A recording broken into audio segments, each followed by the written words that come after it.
அபிஷேகம் அப்படிங்கிறது என்ன அப்படின்னா, ஏன் நமக்கு தேவை அப்படின்னா, ஒரு எண்ணெய் இருக்குது அப்படின்னா அது வெறும் சூடு இல்லாமல் சாதாரண எண்ணெயாக இருந்ததுன்னா, நீங்கள் ஏதாவது பூரியோ இல்லை சப்பாத்தியோ பிசைஞ்சு வச்சுட்டு சூடு இல்லாத எண்ணெய்க்குள்ள இப்படி தூக்கி போட்டிங்கன்னா என்ன ஆகும்? அப்படியே தான் இருக்கும்.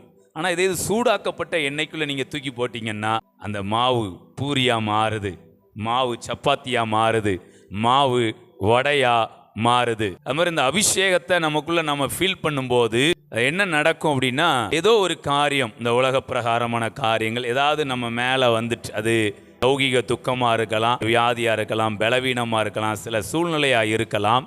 எதுவாக இருந்தாலும் அந்த அபிஷேகம் நமக்குள்ளே இருந்ததுன்னா இடமிருந்து அதை உதறி போட முடியும். அது மாதிரி இந்த உலகம் கொடுக்குற சில துன்பங்கள், சில உபத்திரவங்கள், இது உங்களை பாதித்த மாதிரி இருந்தாலும் நீங்கள் மறுபடி அதிலிருந்து எழுந்து மீண்டும் ஒரு வெற்றி நடை போடணும்னா நமக்குள்ள ஒரு அபிஷேகம் தேவைப்படுகிறது.